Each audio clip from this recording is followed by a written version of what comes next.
want quality products and great customer service, there's only one name. It's Catlin. Who can you count on? Count on Catlin. For 105 years, you can count on Catlin. Hi, it's Tara Lagaman. Jeff and I love Local Fair Jacks for fresh eggs, quality meat, produce. It's all from local farmers. There's no scary recalls, just food you can feel good about feeding your family. Learn more at localfairjacks.com. 1010XL, presented by Farah and Farah, exclusive injury law firm of the Jacksonville Jaguars. Still present, ready. Farah doesn't flinch. He's Hacker. Talk about a fried egg. I lasted about 5 minutes out there. I said, to heck with this. I'll do this in the morning. And I don't have any inside information. The lady that did it, she got in there. She made it happen. And he doesn't shy away from opinion. And I do enjoy drinking cold beer at ballparks. So if that makes me a baseball fan, then I'm a diehard baseball fan. It's Hacker After Dark on 1010XL. And a very good Thursday evening to you, Jacksonville. It is Hacker After Dark, 1010XL 92.5 FM with Aaron Williams. The Hacker Ryan Green with you. Glad you are with us. A Thursday evening that finds on the field work at the NFL Scouting Combine as the NFL offseason, to me, officially begins when on-field work at the Scouting Combine commences. We got defensive linemen and linebackers that were going today. I believe you'll have secondary and tight ends tomorrow. Then we get into the wide receivers, the running backs, and the quarterbacks on Saturday. And we finish with the big uglies on Sunday, those along the offensive line. So for the next 4 days, a lot of 40-yard dashes, a lot of three-cone drills, a lot of vertical jumps, and all that sort of stuff. Some interesting news coming out of the Combine. A trade in the AFC South earlier today. I don't know if you saw that or not. We'll get into that. A player seeking a trade, reportedly, in the AFC South. And will there be another trade involving the Jacksonville Jaguars? And we're actually going to start there in just a moment. Also, obviously, a big win for Gator basketball last night. I know we were with you at the end of that game last night as Florida took care of Texas 84-71. The Gators now 22-6 on the year, 13-2 in the SEC. They get ready for a big one coming up on Saturday down in Gainesville against John Calipari and Arkansas. College game day will be in the house there in Gainesville. So that should be quite the scene as Florida, who has now won 8 games in a row and 13 of their last 14, one of the hottest teams in the country, play host to the top 20 ranked Arkansas Razorbacks on Saturday. We will certainly talk a lot more about that game tonight and on a Friday night edition here on Hacker After Dark. Guest lineup tonight looks like this. John Shipley, Jaguars on SI, will join me coming up here in less than 20 minutes. We'll get an off-season blueprint, kind of a layout from a guy who covers the Jaguars as close as anybody. I think John Shipley, Jaguars on SI, does a terrific job, and we will have John joining us here in less than 20 minutes. Also, it's his time of year. Love him or hate him, he's going to tell you what he thinks. My buddy Chad Forbes at NFL Draft Bites on social media. Jaguar fans kind of have a love-hate relationship with Chad if you follow him on Twitter/X or any social media platform. But we're going to talk with Chad about this year's draft class, how it relates to the Jaguars, and everything in between. We'll also talk a little association, a little NBA talk later on here in the 9 o'clock hour. It is a Thursday night on Hacker After Dark, and as always, Jacksonville, we are glad you are spending part of it with us. Every night on Hacker After Dark, we do kick it off with a big deal of the night and Aaron Williams. Let's do that right now. Time now for the big deal of the night. What's the big deal? What is the big deal? No big deal. It is a big deal. On Hacker After Dark. First and foremost, just want to say thank you to everybody out at Jacksonville University. I got to go out there with Hayes Carline earlier today on the Frangie show, and boy, what good people out there. We had the head basketball coach for the men's side, Jordan Mincy, on. They're in a battle with Stetson right now. Alex Rickard-Gilbert, the athletic director as well. Really enjoyed the conversations with both of those men today. Enjoyed my time out at Jacksonville University. And exciting times for both JU and UNF. They're both playing tonight. You then get the River City Rumble Part 2 on Sunday, or this weekend. I think it's Saturday, actually, for the regular season finale. And then the Atlantic Sun Tournament is here in Jacksonville.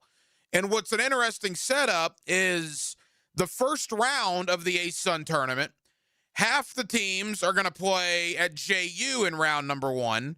Half the teams are going to play at UNF in round number 1. The kicker is JU will play their first round game at UNF, while UNF will play their first round game at JU, because they don't want teams with a home court advantage. And the winner of the round 1 games in the conference, all of those teams will then advance down to the arena, and we will ultimately have a tournament there to decide who is punching their ticket to March Madness and the NCAA tournament next weekend. So again, enjoyed my time out at Jacksonville University earlier today. The NFL Scouting Combine, the Jaguars. I want to start there. Then I want to get to some stuff that happened in the AFC South today. All right. There are reports coming out, and by reports, I should make that singular. A report one from a guy up in Pittsburgh. Now, everybody in our line of work gets things wrong from time to time. They go with rumors, and some come to fruition and some don't. I'm hesitant to even bring this up because this outlet in Pittsburgh that threw this out there earlier today, I know has thrown stuff out there in the past that has proven not to be true. But because it was a Brian Thomas Jr. rumor, I will tell you about it. You do with it what you will, but it is important to know that the outlet in Pittsburgh that's throwing this out there, I know has thrown stuff out there in the past that has proven not to be accurate. Having said that, there's a report out that Brian Thomas Jr. is maybe sought after by the Steelers, and the Steelers and the Jaguars have had dialogue about Brian Thomas Jr. Do I believe that to be the case? Well, it's your definition of dialogue, right? Do I think the Jaguars called Pittsburgh and shopped Brian Thomas Jr.? No, I don't believe that. Is it plausible that Pittsburgh called Jacksonville to ask about Brian Thomas Jr.? Yeah, I think that's plausible. And that would classify as a conversation, which is what the report was. There was conversations, or there have been conversations between the Steelers and the Jaguars about Brian Thomas Jr. Now, a conversation could be, all right, Pittsburgh picks up the phone, dials the 904 area code, right to James Gladstone's office and says, hey, James, is Brian Thomas Jr. available? James Gladstone would say, or could say, no, he's not. Click. That would classify as a conversation. So then the report would not be inaccurate. To what level of a conversation have Jacksonville and Pittsburgh had about Brian Thomas Jr.? I don't know. Have they had one at all? I don't know. But there's a report out in Pittsburgh that says they have had conversation. I would not trade Brian Thomas Jr. I've been very, very clear about that the entire offseason, and I will continue to say that. And here's why. For starters, I don't think you're going to get a first-round pick for him. Now, if Pittsburgh comes in and says, hey, we'll give you the 21st pick in the first round for Brian Thomas Jr., well, I might think about it at that point, but I don't believe that to be the case. I think teams are going to probably offer less than a first-round pick. Right now, the Jaguars have a trio of wide receivers of Parker Washington, Jacoby Myers, and Brian Thomas Jr. When you lump Brenton Strange into that, and then you add, theoretically, maybe 10, 15 snaps for Travis Hunter on the offensive side of the ball, That's really, really good skill position players on your roster. Some will tell you Brian Thomas Jr. was awful in 2025. Some will use the term underachiever, below average, whatever you want to classify Brian Thomas Jr. as. I doubt you're going to use the word good in 2025, which is fair. But having said that, he still caught 48 passes for over 700 yards.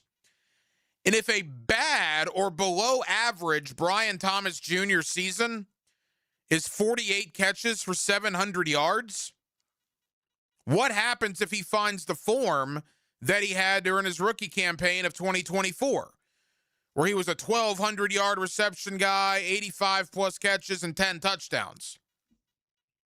If he finds half of that to pair up with Parker Washington and Jakobi Meyers, yeah, I don't understand why people would be so quick to trade Brian Thomas Jr. I'm not one of them.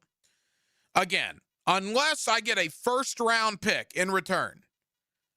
And at that point, I would probably think about it. But I don't think you're going to get a first-round pick. Because if you do trade BTJ, let's just say theoretically you do.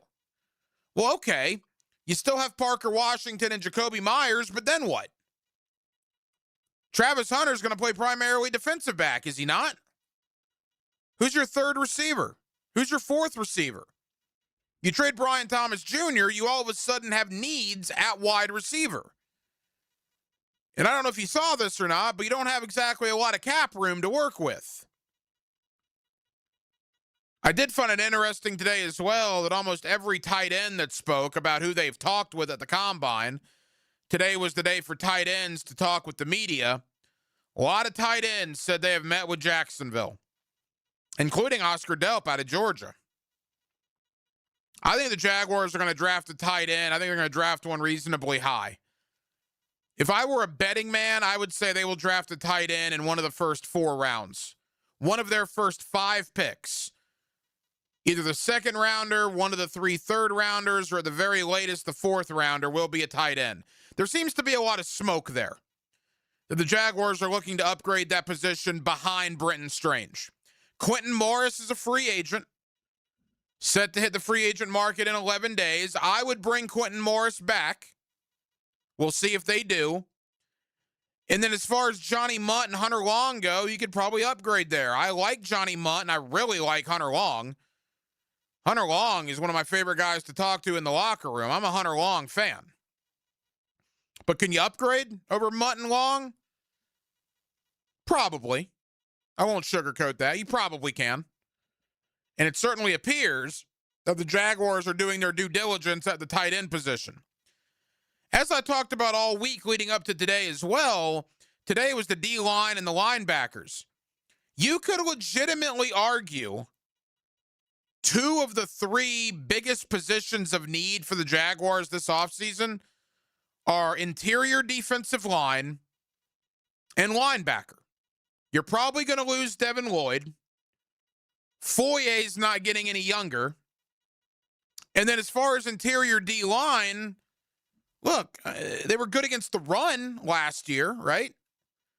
Did not give you hardly anything in the pass rush department from Eric Armstead or Devon Hamilton or I mean, that's not really Hamilton's game, but you got very little from the pass rush, from the interior D-line. If it didn't come from the outside, you didn't affect the opposing quarterback.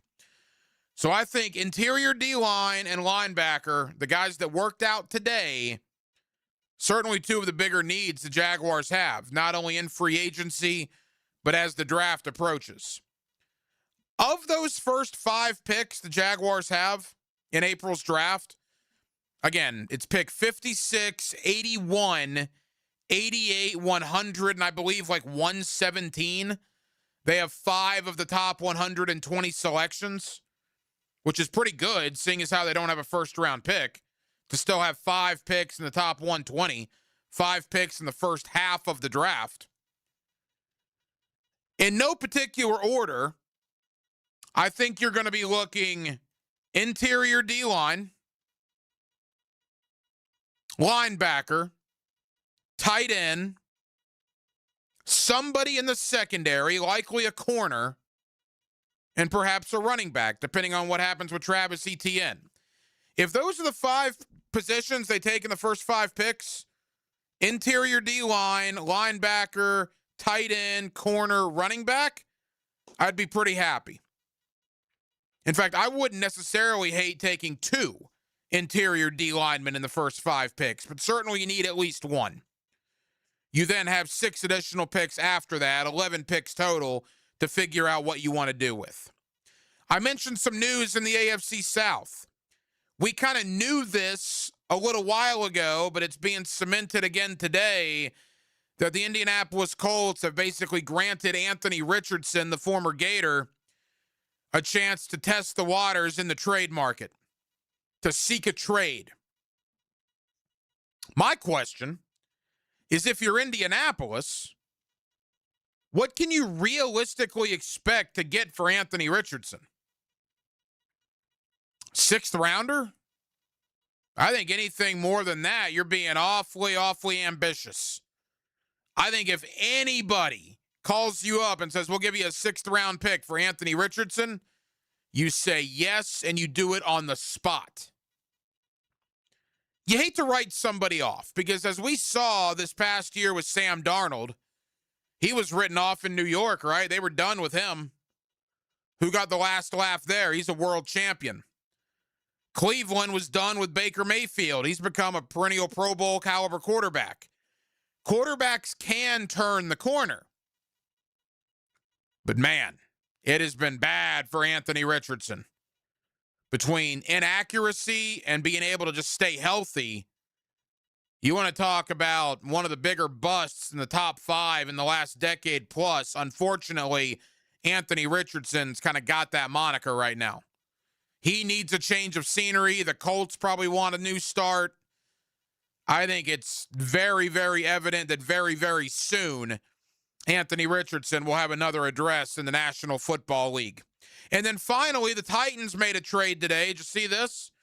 Tennessee and the New York Jets.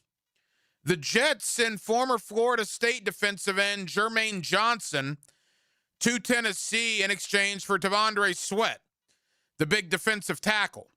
Now, Johnson is reunited with Robert Saleh, who drafted him in New York.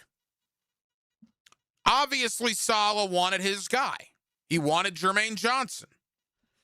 I have nothing against Jermaine Johnson, only that he tore his Achilles tendon back in September of 2024, missing the rest of the 2024 season. Last season in 2025, he only garnered 3 quarterback sacks. He's in the final year of his rookie deal, which means you're going to have to extend him with a contract. And Tennessee gives up on T'Vondre Sweat, one of the better young run-stuffing defensive tackles in the league. Now, what they will tell you in Nashville is that T'Vondre Sweat did not fit Robert Saleh's system on defense. Maybe I'm not smart enough to know that sort of thing, but I know when a 330-pound second-year defensive tackle who's as good against the run as T'Vondre Sweat is, I can probably find a place for him in my defense, regardless of what type of system I'm running. Instead, because Robert Saleh wanted his guy, they trade T'Vondre Sweat for Jermaine Johnson, who has a torn Achilles in his history and is going to want a new contract sooner rather than later. I thought that was an odd move today by Tennessee. Of course, Titans media will tell you that Jermaine Johnson's the next Lawrence Taylor, and this is the first start to a golden offseason, and the Titans are, Tennessee Titans media is hilarious to me. And maybe they think the same thing about us, but I tell you, man, any move that I have never in my life seen a media that wants to win as bad as Titans media does. And I got a lot of friends up there, and I have them on, and I give them grief just like I would give anybody that covers the Titans grief. Those guys make any sort of trade, whatever. The player that they brought in is the greatest thing since sliced bread. You should have seen the reaction on social media in Nashville to Jermaine Johnson coming in today. Holy cow. I get wanting to cover a winner, but it is nauseating at times. Man, that is just an aside. And again, maybe we're guilty of it too. Maybe I'm too close to Jacksonville and we're guilty of it as well. I don't think we are. I think we shoot you pretty straight when it comes to good moves or bad moves. But that Titan media, they desperately want to cover a winner. Anything the Titans do is solid gold in the offseason until inevitably September and October rolls around and the team sucks and they're back to square one like they have been for the last 4 or 5 years. We'll see. As I often say, February through July, through August, really, February through August are the months of hope. Reality will hit certain teams in the face come September. 904-641-1010 is the phone number if you want to get involved on the text line designed by Lifetime Enclosures. Let's talk Jaguars. Let's talk Jaguar offseason. Let's talk Jaguar draft needs. And let's talk Jaguar free agency with my buddy John Shipley. Jaguars on SI. John does a terrific job covering the Jaguars, and he joins me next on a Thursday night here in Northeast Florida. We're glad you're with us till 10 o'clock right here. It's Hacker After Dark. This is 1010XL, where we eat, drink, and sleep Jacksonville sports. Baloo here for Smoonez Vision. Why Smoonez Vision? Well, I've been with Dr. Neil Smoonez now since I got back to Jacksonville in 2006. 37 years of experience he has. Smoonez Vision is a family organization that focuses on personal high-quality medical and surgical eye care. Dr. Catherine Smoonez is fellowship-trained in cornea and cataract surgery and all refractive surgery. Combined, that's 30 years plus in laser eye surgery. Visit SmoonezVision.com today. Care you can see. This is Jeff Middlecoff with Cogent Bank. My associate Ryan Salem and I joined Cogent Bank because we wanted to revolutionize the mortgage business, just like Cogent Bank has revolutionized the banking business. So Ryan Salem and I are able to leverage the power and stability of Cogent Bank to go out and find our clients the best investors, the best products, and the best rates in the entire country for your particular mortgage loan. Of course, you don't have to be a customer at Cogent Bank to take advantage of our mortgage services to buy or refinance your home. We offer jumbo loans, VA, FHA, conventional, and investment loans. At Cogent Bank, we offer mortgages nationwide, so we can help you with a second home or help a family member who lives or is moving to another state. Call Ryan Salem or myself, Jeff Middlecoff, at Cogent Bank today, 904-442-9191, to see how we can help you with any of your mortgage loan needs, whatever or wherever they may be. Member FDIC, Equal Housing Lender, Cogent Bank, NMLS ID 402296, Ryan Salem, NMLS ID 1182429, Jeff Middlecoff, NMLS ID 249086. This date in sports history is brought to you by Southeast Orthopedic Specialists. On February 26, 2002, by playing just 5 minutes for the Sacramento Kings, Chucky Brown set a league record by taking the floor with his 12th NBA team. Rick Ballou for Coy Dental. That's right, Carlson Dental is now Coy Dental. Dr. Lee has been practicing there for 9 years, has purchased the company. The Coy Dental team still has the same great dentists and staff. And remember, if you get nervous visiting a dentist, don't. There's never a problem at Coy Dental with light sedation for cleaning and deep sedation for all your restorative needs. Coy Dental, located in Bartram Park. Checkmate.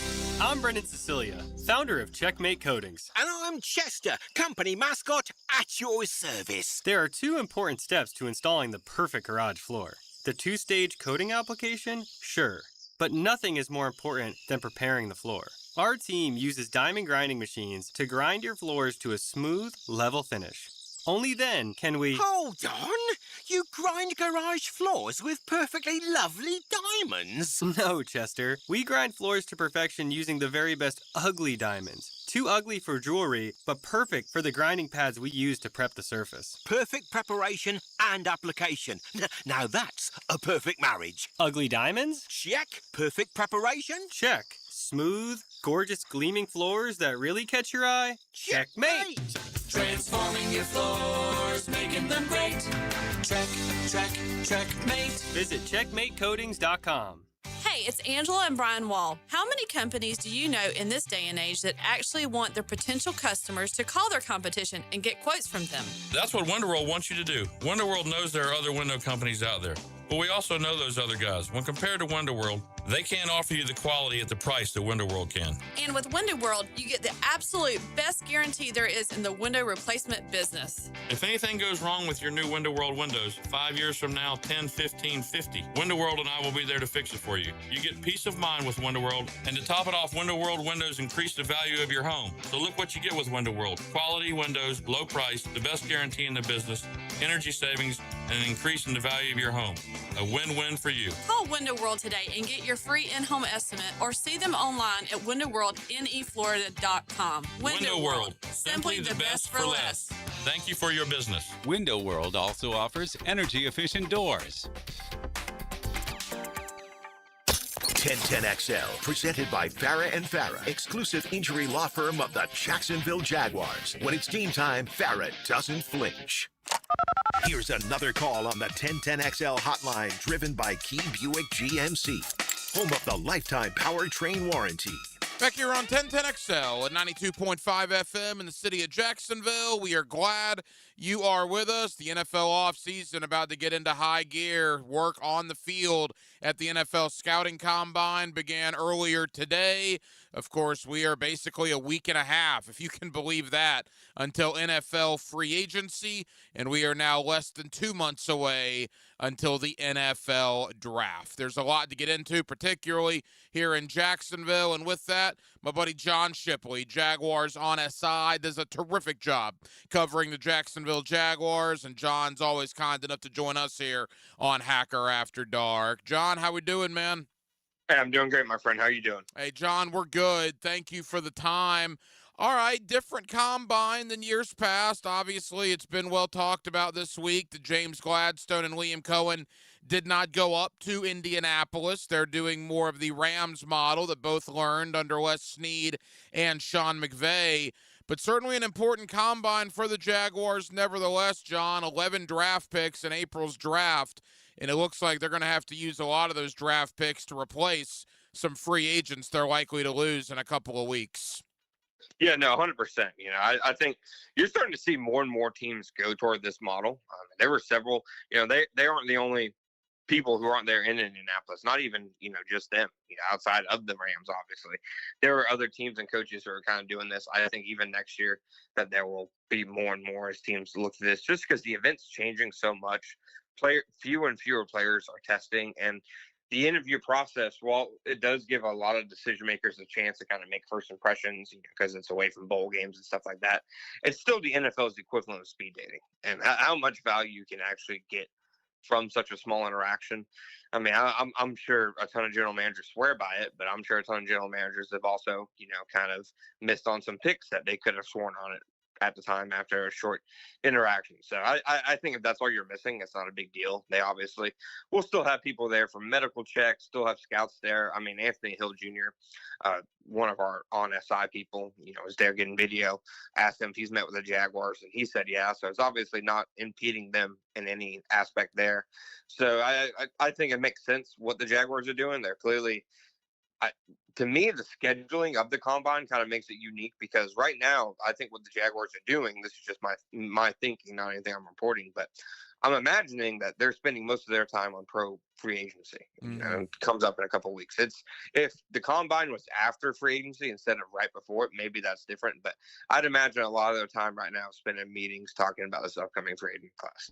John, the defensive linemen and the linebackers were on the field earlier today up in Indianapolis, and one would think those are going to be two big positions for the Jaguars. Obviously, we'll talk about Devin Lloyd in a moment, but there is certainly uncertainty about his future here. And then the interior defensive line in particular, it appears the Jaguars might need an overhaul there in 2026.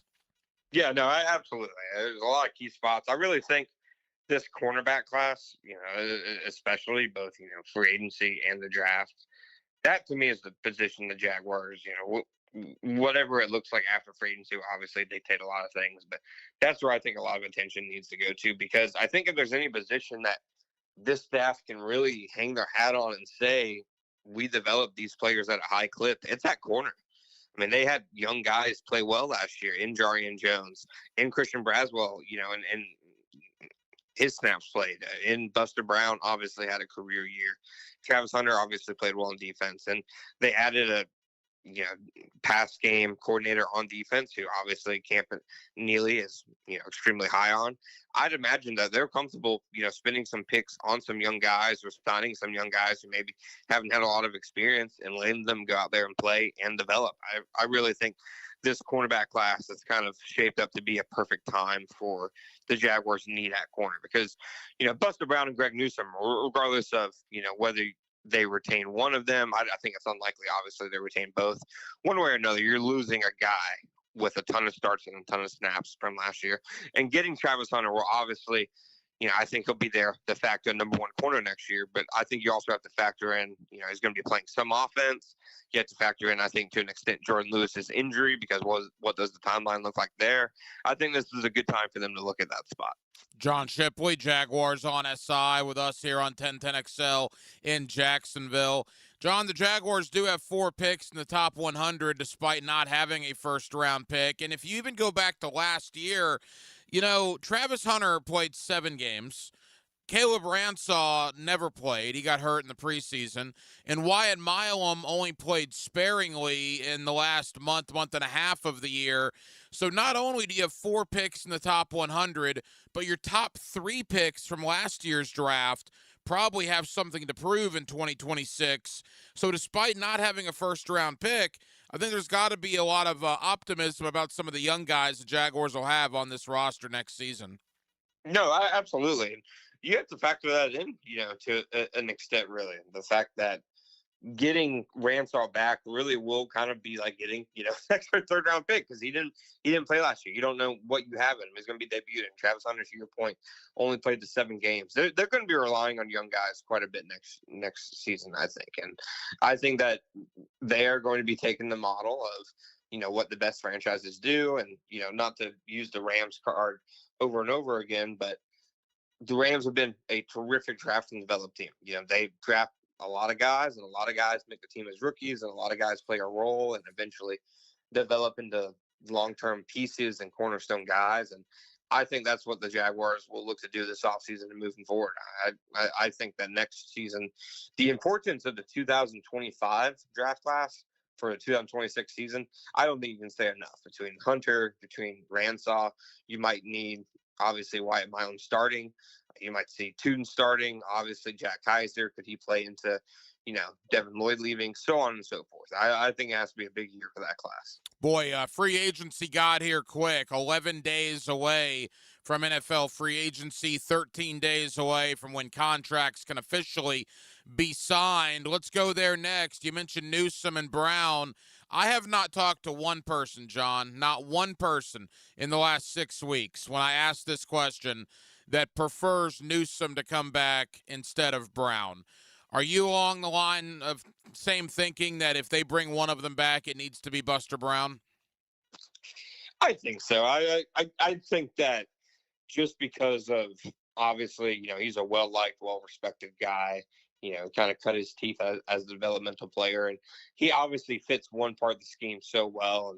And, there's no, in part of, what they want to do is a zone coverage team.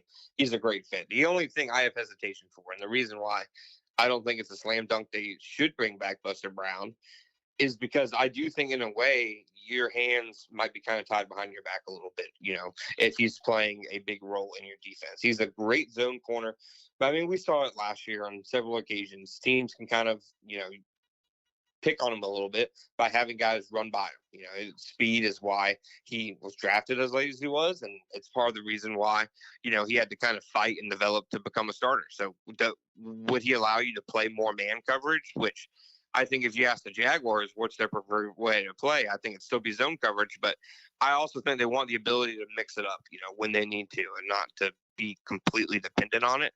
So I could see them looking for just more balanced corners overall. But if they're all in again on being a zone defense and they're kind of just, being committed to being one of the zone heaviest defenses, I think it makes sense to bring Buster back. But I think he'll have a strong market, among those style of defenses. I think that Green Bay is one team that potentially makes a lot of sense for him with Jonathan Gannon. Couple more for John Shipley, Jaguars on SI. John, give me 60 seconds on Greg Newsome. If his time in Jacksonville is over after half a season, is that a loss for James Gladstone, or was that trade more to get Tyson Campbell's contract out of here? I think the trade was more the way I've always looked at it is it was in a lot of ways, and you see salary dumps in the NBA, teams trading guys just to get that contract off the books. I think that's largely why they did the Tyson Campbell trade. They deemed that he wasn't a fit. They had the depth because they had Buster coming back from injury. They had obviously Travis Hunter, who likely would have played, more and more at corner had he not gotten injured. I think that was more part of it. And then obviously getting the improved draft pick was more part of it than getting Greg Newsome. I think Greg Newsome was, the Jaguars need a corner because they're trading one away, kind of throwing it in. I don't think when they traded for him, the expectation was, okay, Greg Newsome's going to save, this defense. I think if Greg Newsome, if he walks and signs elsewhere and you get a comp pick potentially for him, if you get a 6th-round pick for him in addition to, what you already got in the trade for him, I think you still count that, as a win. I don't think that's dependent on how well Tyson plays in Cleveland because it's a different scheme and a different situation completely. So I've never thought Greg Newsome was the key to that deal, and I don't think that's really fair to judge it as, but you and I both know that's how most people will obviously look at it. There are not a lot of people that believe Devin Lloyd will be back here. Not because the Jaguars probably don't want him back, but because he's probably going to get paid on the open market. And, we look at Les Snead and what he does in L.A. as maybe a blueprint for Gladstone because obviously Gladstone learned from him. And Les Snead does not pay off-ball linebackers. He just doesn't. Is that any sort of blueprint for you as to the thinking with Devin Lloyd here in the next 2 weeks?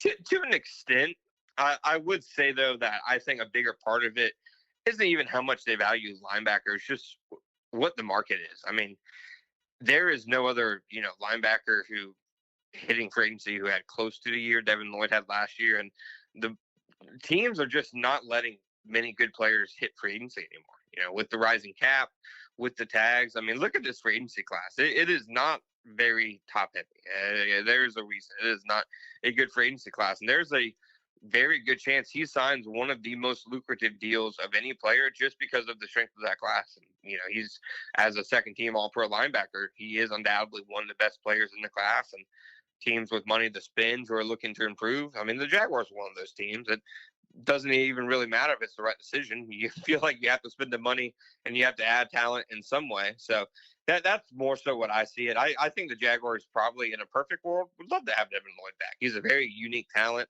He fits their scheme really well. They got a ton of production out of him, but I just don't know if they'll want to live in the world that, his negotiations might take it just because of what the market might look like, which Devin Lloyd's earned that. Devin Lloyd deserves that for how he played last year. So that's just the business of the sport.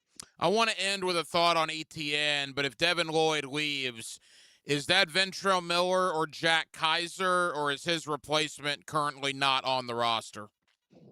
I think Ventrell Miller gets a shot, but I think they add to the position. It wouldn't surprise me if they sign a linebacker to, a small deal. I mean, linebacker is one of the deeper positions in this free agency group.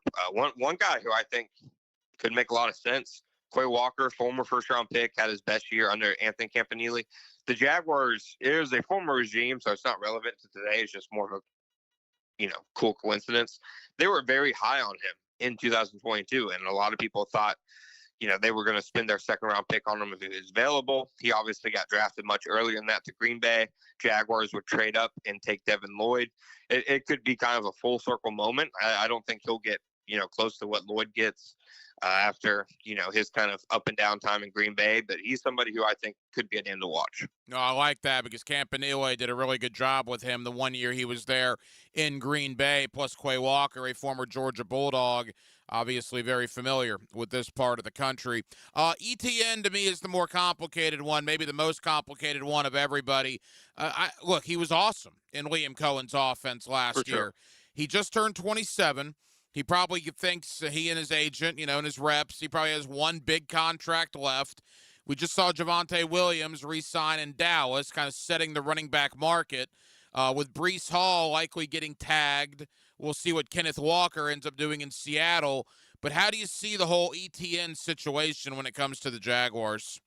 Yeah, this happens in free agency every season. People look at impending free agents in like mid to late January, and oh wow, this position looks stacked. It has Travis Etienne and Breece Hall and Kenneth Walker and Javonte Williams, and now we're 11 days before free agency, and Breece Hall is going to get tagged. Javonte Williams has been resigned, and I don't think many people are expecting Kenneth Walker to go anywhere right now. So I think Travis Etienne is one of the biggest benefits, one of the biggest benefiters of any player movement of this offseason so far, because I think he looks like the clear-cut number one running back entering free agency. How that impacts the Jaguars, I'm not sure. I think Javonte Williams around that money, if you just look at the seasons they had last year and not much more beyond that, I think that makes sense. But, if you're ETN and you can kind of command the market, do you take an 8-year, $8 million per year deal? I'm not so sure. So I think it could be something where both sides are just looking for something different out of what the circumstances kind of dictated. John, final question. Bashal Tootin, obviously, Quint Allen Jr., and you mentioned Quay Walker's success with Campanile. Let me turn that around with ETN. Rachaad White had a lot of success with Cohen in Tampa in 2024. Could that be a guy they might look at? He probably would be a little cheaper than ETN. Yeah, I mean, it's you're saying, would you want to sign Travis Etienne for like $8.5 million a year, or Rachaad White for 2.5 or 3, and look at the production the Jaguars can get as a total rushing offense next year? I think it's pretty obvious, which one would probably be the smarter decision. I think White would make a lot of sense. He's a really good receiver out of the backfield, which is obviously, I think, probably the biggest thing that they're losing purely in Etienne after what Cohen kind of did for him as a receiver last season. I mean, he had a fantastic year under Cohen. Even though he lost his starting spot, he still made a ton of plays. I want to say he had over 1,000 yards from scrimmage that year, despite not being the full-time, workforce at running back. So I think he'd make a lot of sense for them, especially at what his cost probably will come in at. I lied. Give me 30 seconds. Eric Armstead, Patrick McCarry. Yeah, Eric Armstead, Patrick McCarry. Those are names that we're hearing, maybe designated post-June 1st cuts to free up some cap room. Could those guys be in trouble of not being Jaguars? And do you see anything else where Jacksonville might try to free up some money? I mean, the Jaguars, they still have to obviously make some moves to get cap compliant. I struggle to think they move on from Armstead just because there's already such a need at defensive tackle. And I mean, if you release Armstead, he's pretty easily the best available defensive tackle on the market, just because there aren't that position, the penetrating pass rushing 3 techniques. It's hard to come by. Guys aren't letting it hit free agency. You normally have to draft them and develop them on your own. And this year's draft class, there are a couple guys that kind of fit that bill, but not many. So it's tough for me to think that one. And then McCarry, I think they're going to want to take as many offensive linemen into a year. I think you're mostly going to be looking at some restructures and, maybe a notable name here or there who moves on, but I don't think anybody big. If you don't follow John Shipley on Twitter/X, I don't know what you're doing. That guy puts out more content than almost anybody. John, you do a terrific job this time of year. What can people look forward to, Jaguars on SI, as free agency approaches? Yeah, thank you. I appreciate it. We're going to, continue to look at guys who, connect some dots in free agency, guys who have some ties to the Jaguar staff. We try to do that every year. And then, later on this week, I'm going to be putting something out on my predictions on where each Jaguars free agent, ends up signing, whether it's with the Jaguars or elsewhere. John Shipley, Jaguars on SI. John, I know you're busy, man. Thank you for the time. Let's reconvene maybe after the week of free agency. We'll see where kind of the dust settled when it comes to the Jaguars. Appreciate you, pal. Thank you, my friend. Let's do it, brother. Live streaming from the XL Digital Studios. Brightened by Harbor Dental Care, Jacksonville's first choice for dental emergencies. Bueller. Stay cooler with Bueller. I'm starting to realize being a homeowner isn't all upside, Jason. I mean, it does give you a place to live. Yeah, but now suddenly I need to know the names of all the people I need to look after my house. Like who? Like if my air conditioner breaks in the middle of the heat wave, I need to know who I call to fix it. That's me. You know me. But what if my water heater dies or my toilet backs up? That would also be me. Bueller Air and Plumbing.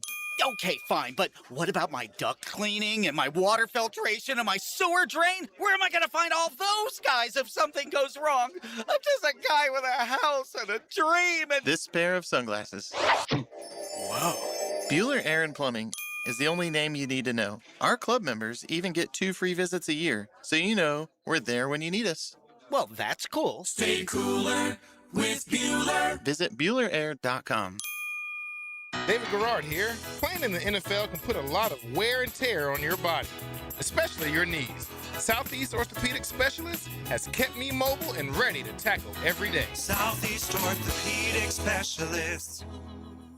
This is former NFL quarterback David Garrard. If your knees have taken a beating and you're finally ready to do something about it, then let Southeast Orthopedic take a look. Come on, do your knees a favor. Southeast Orthopedic Specialists. The best value for golf in Jacksonville remains Cimarron, totally reestablished with new tee boxes, improved fairways and greens, also a brand new restaurant with indoor and outdoor settings, and live music. Join the Wild One loyalty program online at Cimarron Golf. When's the last time you played Cimarron? Cimarron Golf Club on 210, the Wild One.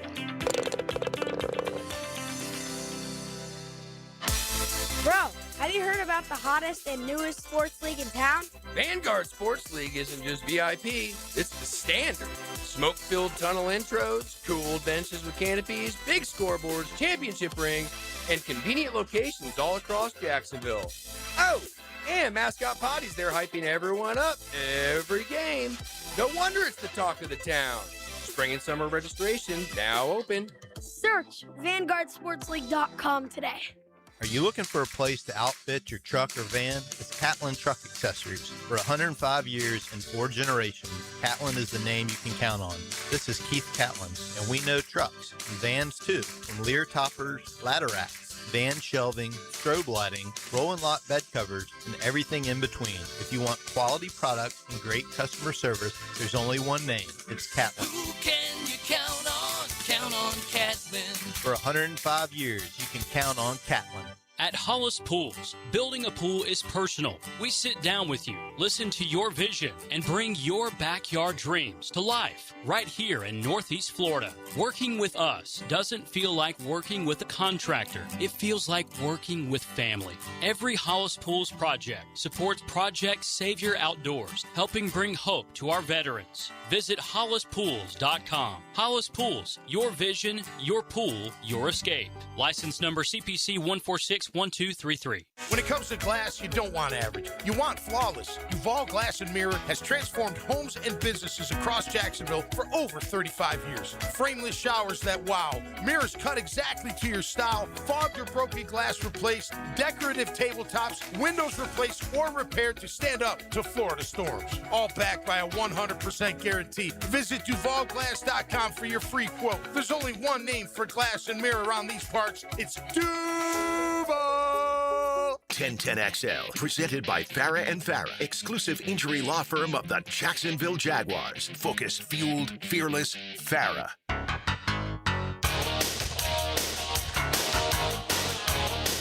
Hacker After Dark on 1010XL.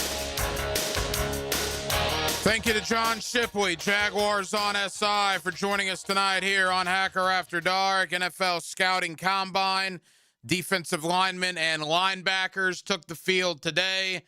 You'll get the secondary and the tight ends, I believe, tomorrow.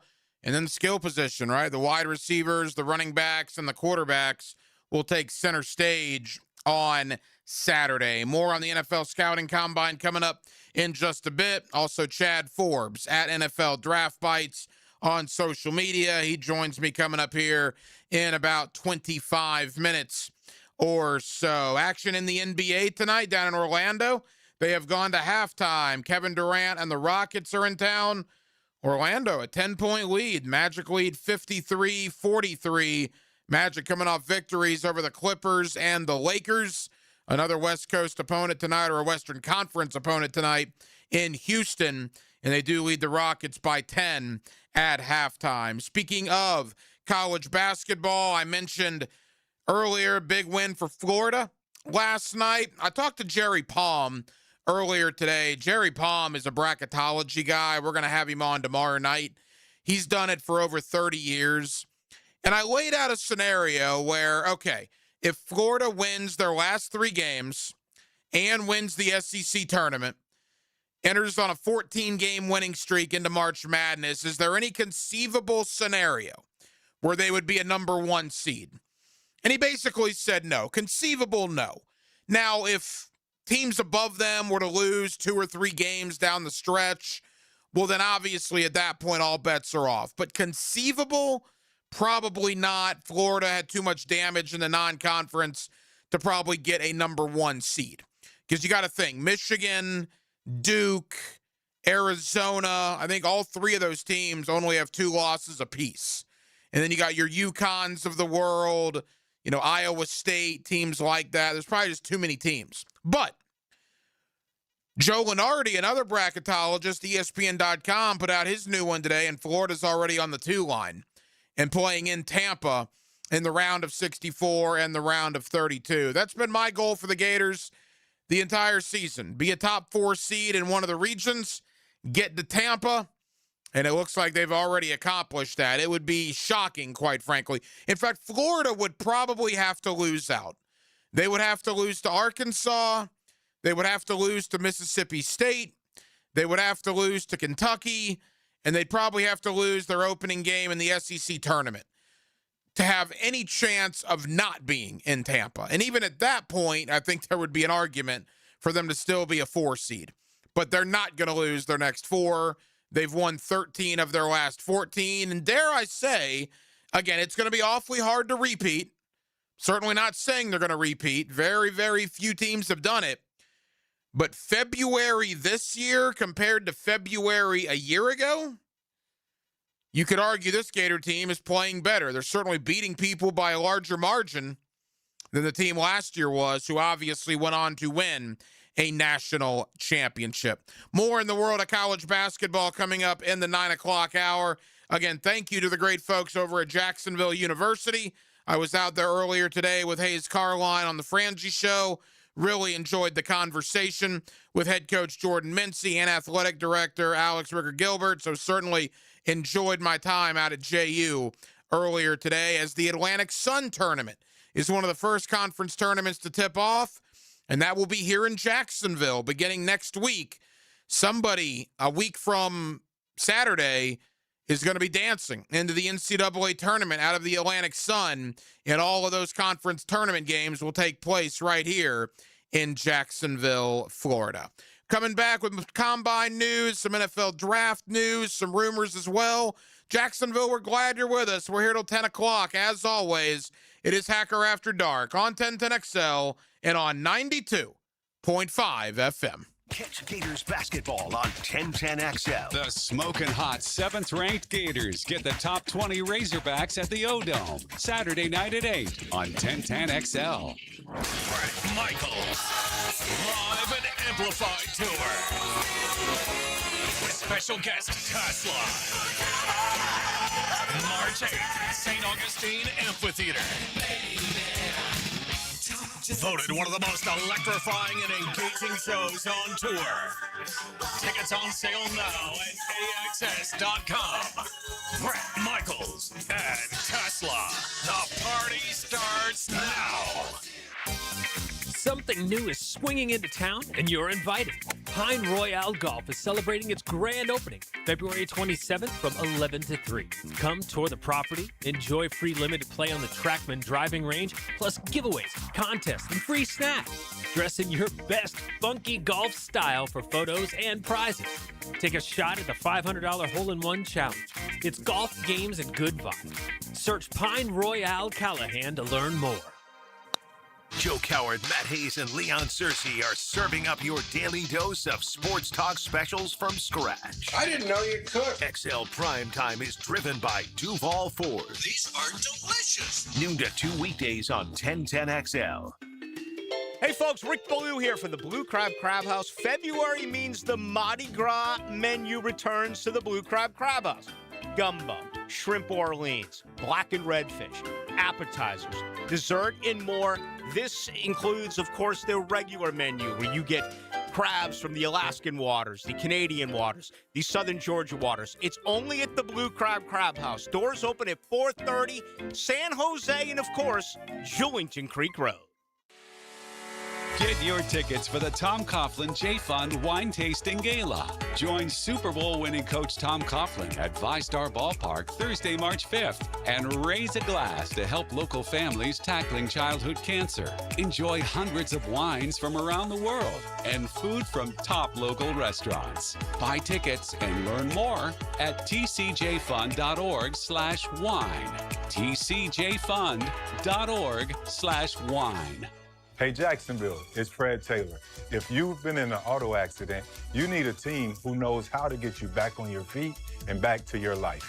At North Florida Medical Center, they don't just treat the injury, they treat the whole person, from physical therapy to pain management. North Florida Medical Center has a team of experts ready to help you heal and recover. I trust the team here at North Florida Medical Center, and you can too. So don't wait.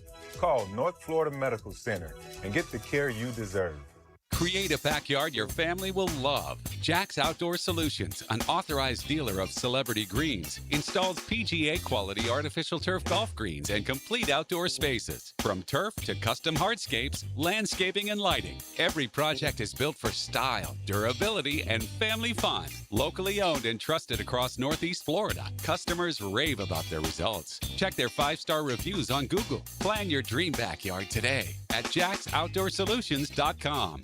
Hey Jacksonville, David Garrard here. If you want a street legal golf cart that's built with quality and style, check out Dynamic Drives and Designs in Jacks Beach. They have new, used, and fully customized carts from the top brands like Atlas, Dodge, and Pilot Car. Every cart gets a complete expert inspection, so you know it's ready to hit the road. Their team can help you design the perfect custom cart that fits your style and needs. For your custom golf cart, visit dynamicdrivesdesign.com today and see your perfect ride.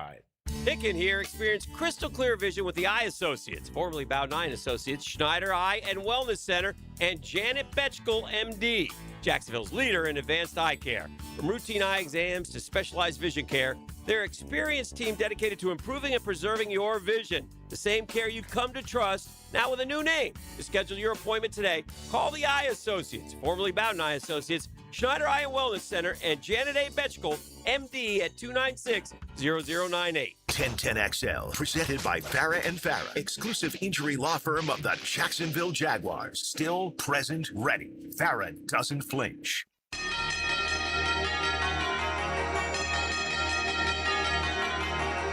Hacker After Dark on 1010XL. Yes, it is. Approaching halftime here on Hacker After Dark. 1 hour down, 1 hour to go. We'll take you up till 10 o'clock, as we do every night right here on 1010XL and on 92.5 FM. NFL Scouting Combine. Again, I thought it was an important day for the Jaguars, even though, as we know, Liam Cohen, James Gladstone, Tony Baselli are not up in Indianapolis. We know Jaguar scouts are up there. We know some personnel, the medical staff is up there. And the defensive linemen and the linebackers took the field today. And I thought it was a big day because I think there are real needs the Jaguars have in the middle of this defensive line and at linebacker, presumably with Devin Lloyd on his way out. Not that the Jaguars want to lose him. And that's by the way, I want to get into that real quick. I saw something today on social media, and I hope this is not the prevailing thought. Somebody was asking me, well, why would the Jaguars let Devin Lloyd leave? They're not letting Devin Lloyd do anything. Devin Lloyd's going to get paid a boatload of cash, and the Jaguars don't have cap room. And that's the bottom line. If in a perfect world, if money was no object, I'm sure Jacksonville would love to have Devin Lloyd back. Unfortunately, the National Football League has this thing called the salary cap. And even though some people believe the salary cap is not real, I can assure you in a situation like this, it is very real.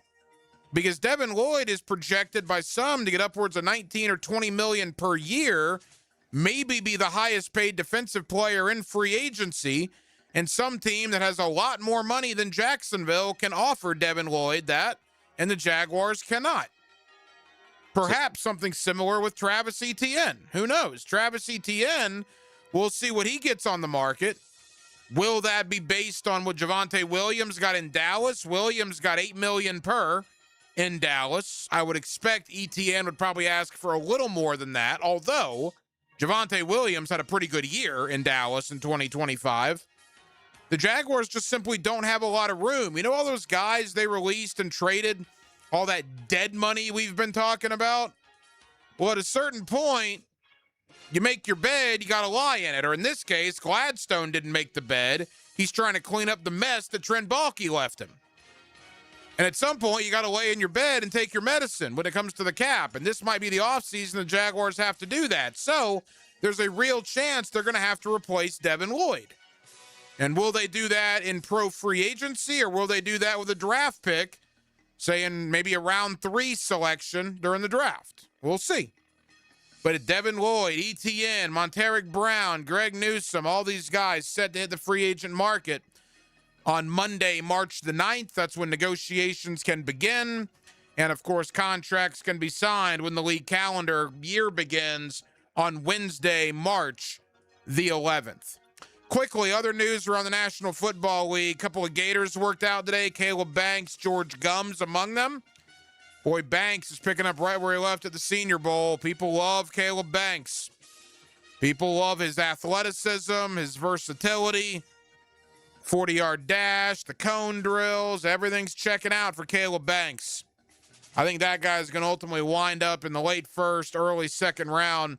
And George Gums, I thought, handled himself pretty well today at the Combine.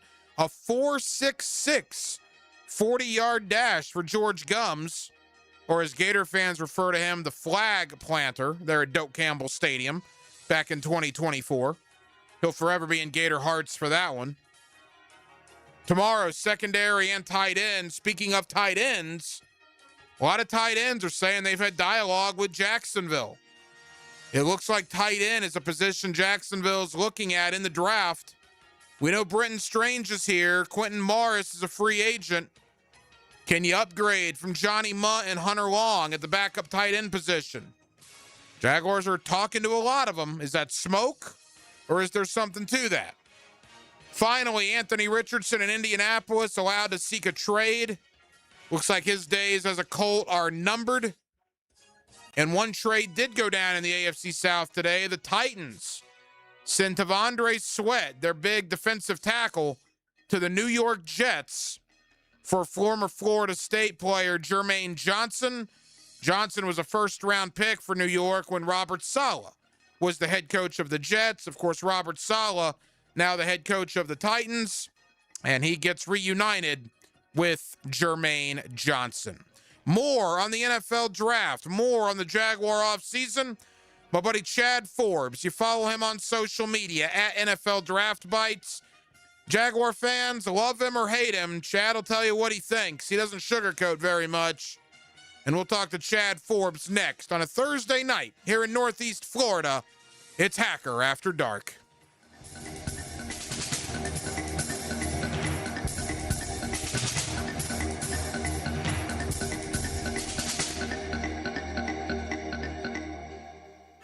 Our world is full of ball and fields and games. It's a fantasy life. Do you believe in unlikelihood? Come join the fun. It is a game. 1010XL. If you are an experienced electrician looking for your next big opportunity, look no further than the Miller Electric Company, a trusted name in the industry for over 96 years. At Miller Electric, we tackle the biggest projects in the city, offering you the chance to showcase your skills on a grand scale. We believe in rewarding hard work with the best pay, top-notch benefits, and an unbeatable culture where people actually care about each other. Take your career to new heights with Miller Electric Company. Apply today at millercareers.com. Miller Electric, an equal opportunity employer. Hey, it's Travis from Cannons of Jacks. When you need a trailer hitch, gooseneck, or RV towing options, call us at Cannons. We've been doing it for 55 years, and customer service is our #1 priority. Visit cannonsofjacks.com. Get geared up for your golf weekend with Dan, Jeff, and PGA Pros on Brunch with the Tour. Expect anything different? Tuesday morning at 8:30. Teed up by Clearwater Irrigation on Jacksonville's Golf Station. 1010XL. Hello, First Coast. I'm sure by now you have seen our bright green GFL trucks and containers throughout the greater Jacksonville area. We're an industry leader in solid waste and would love the opportunity to earn your business. We're committed to customer service, reliability, and have an unwavering focus on safety. Whether commercial or construction, let us haul your waste away. Call 904-760-5880 to get a quote today from GFL, Green for Life.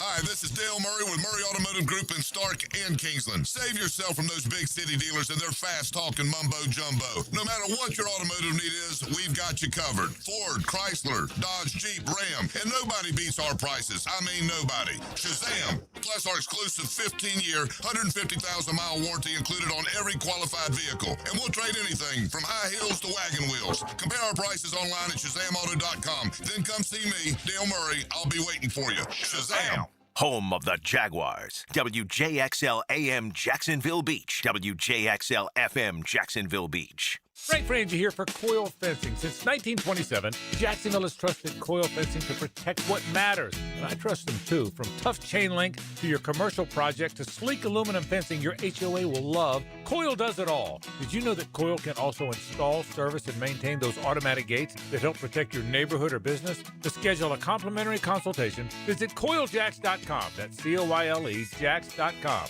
Coil Fencing, A+ rated with the Better Business Bureau, proud partner of the Jacksonville Jaguars. At the First Coast YMCA, there's no place like this place, with programs and experiences that will bring your whole family together. Summer will be here before we know it, and Y Summer Day Camp registration is now open. Visit your local Y to secure your child's spot early for a season full of memories and adventure.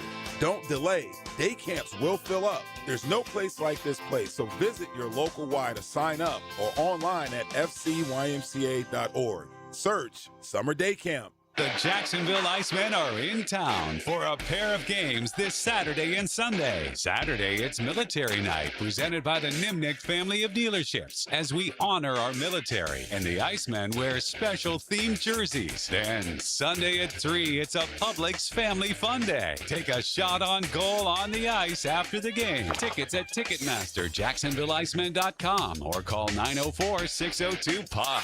Icemen hockey is #Sub-Zero.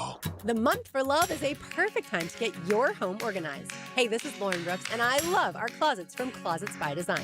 They create custom storage systems designed around how you actually live, from closets and garages to entertainment centers, laundry rooms, and storage for any space and budget. With their brand new showroom now open, they have extended the offer of 40% off plus an extra 15% off, free installation, and 18-month special financing. Schedule your free consultation. Call 904-878-9393 or visit closetsbydesign.com. Mark Watson with Hardball Creative. Now's the perfect time to order logo coffee mugs or maybe a logo stick brand tumbler. They're seriously ice cold and look great with your company logo. Hardballcreative.com. Hardball Creative. Hardball does it all. 1010XL, presented by Farah and Farah, exclusive injury law firm of the Jacksonville Jaguars. When it's game time, Farah doesn't flinch. Here's another call on the 1010XL hotline, driven by Key Buick GMC, home of the lifetime powertrain warranty. Back here on 1010XL and 92.5 FM in the city of Jacksonville, your home for the Jacksonville Jaguars, and we are glad you are with us. We are less than 2 weeks away from NFL free agency, and the NFL scouting combine is already underway up in Indianapolis. The NFL offseason is here. There's a lot to get into. With that, my buddy Chad Forbes at NFL Draft Bites on social media. Chad's always kind enough to join us here on 1010XL. Chad, how we doing, man? NFL hot stove is upon us, so exciting time of year. Yeah, there's no doubt about that. You are at NFL Draft Bites on social media. You're an NFL draft guy, and we'll certainly get there in one moment, Chad. But certainly free agency is top of mind first. We are less than 2 weeks away. I haven't talked to you since the news that came out about Travis Hunter being primarily a defensive back this year, probably with the impending free agency of both Greg Newsome and Monteric Brown. What did you make of that news that came out of Jacksonville? Give him one role, let him excel at it. Still think he can get tinkered in there on offense, but with what they've got in that wide receiver room, the real big need for them is a corner. And his versatility, if you're going to take advantage of it, then you got to fill the glaring need, and that's that outside corner. And I want to get there next. I mean, Travis Hunter, Jordan Lewis, Jarian Jones, they re-signed Christian Braswell, but they do have 2 impending free agents, Greg Newsome, Monteric Brown. Chad, what's the market going to be like for both of those guys? I think Monteric Brown's going to have a better market than Greg Newsome. 7th-round pick that really emerged as quite a player for you guys down the stretch. With Newsome, that felt like a little bit like a salary dump to kind of bring in Tyson Campbell. I don't think he's going to have a robust market. He's 26 years old, so some team's probably going to take a 1-year flyer on him. You could see a team like the Titans, but I don't see him landing a multi-year deal in free agency. And I agree with that. I haven't talked to one person that believes Greg Newsome will be back here this upcoming season. As far as Monteric Brown, how much of a priority should Jacksonville make that, in your opinion? They don't have a lot of money to spend, right? And if Travis Hunter's going to be the guy that you mentioned, Jarian Jones, Jordan Lewis coming back, they can always look at corner in the draft. I just think they're going to be priced out on his market. I see him getting $11, $12 million a year on a 3 or 4 year deal. I look at a team like the Rams, the Titans, who I already mentioned. There's a lot of teams with corner, and teams love guys like that who are self-made, goes from being a 7th-round pick to being a really solid starter for a playoff team. So he's going to get paid. Chad Forbes at NFL Draft Bites on social media. You probably just answered this next question, but I'll ask it anyway. Devin Lloyd is going to get paid in 2 weeks, correct? And it's probably not going to be here in Jacksonville. I'm a little mixed on him. How much of his success was based on Anthony Campanella putting him in the right places, right? He wasn't this type of player until coming into this season. And these free agent contracts for the inside linebackers, whether you look at Edmonds or in Chicago or some of the deals that the Steelers have done, they really haven't worked out. So, yeah, he's going to get paid because it's just not a great free agent market. Teams like the Commanders have a ton of money and big needed inside linebacker. But he's not coming back to Jacksonville at $16, $17 million a year. And that's probably the number he's going to command. You mentioned Anthony Campanile, what he did with, say, Quay Walker in Green Bay. He came down here and did it with Devin Lloyd last year. If Lloyd were to leave, the Jaguars already have Ventrell Miller and Jack Kaiser in-house.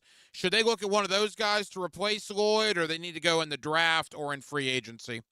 Well, they're sitting great in the draft. They're at 56 and the 2 picks in round 2. There's a lot of guys that really fit what they need, whether it's a Kyle Lewis from Pitt or Jacob Rodriguez, Texas Tech. There's a lot of different linebackers, and that's a position you can find on day 2. So, right, you bring back the young guys. I don't see him, making a big spending spree to try to replace Devin Lloyd. It's going to be a combination of the young guys they've already got in the fold and then a draft pick on day 2. Travis Etienne's the other one, Chad, and to me that might be the most complicated one. He thrived in Liam Cohen's offense. The Jaguars would certainly love to bring him back, you would expect.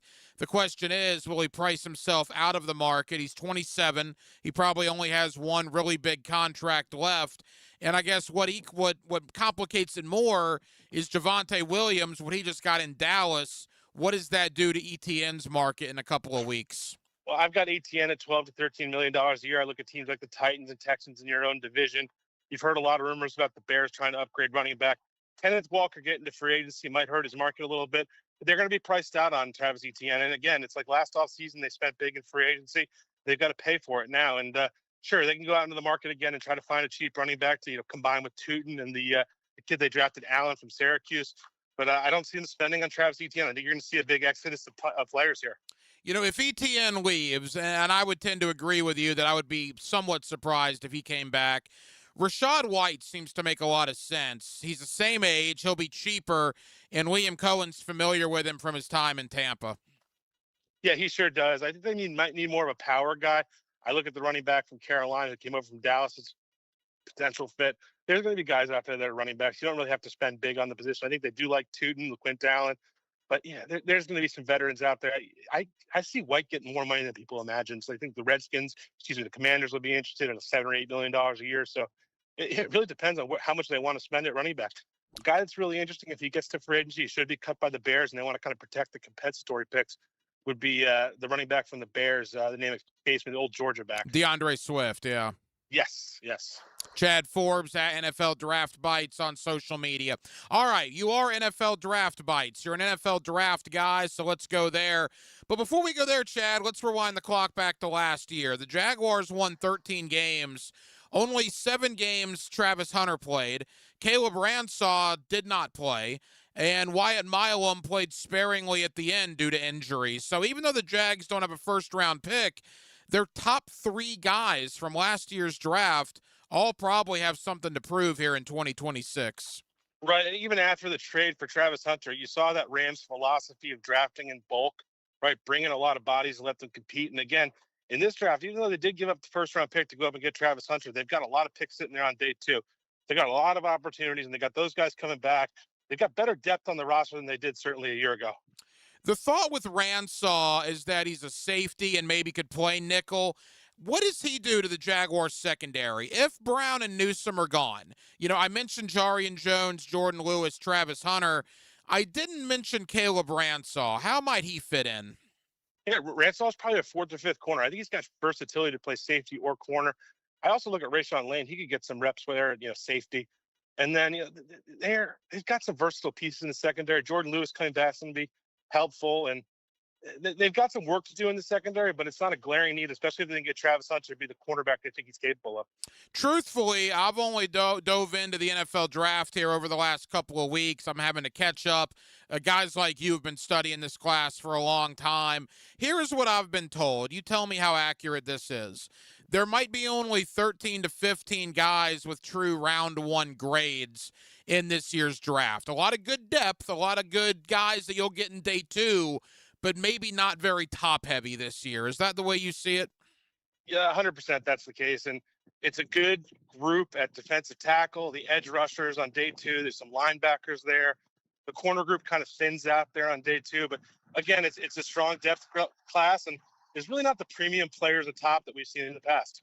You know, I was going to ask you about day 2. Obviously, the Jaguars don't have a first-round pick, but as you mentioned, they have 4 picks in the top 100. I thought the trade they made on the draft day last year with Detroit to get the Lions 2 third-round picks this year was maybe under the radar at the time, but now you look at it, boy, 4 picks in the top 100 is pretty good.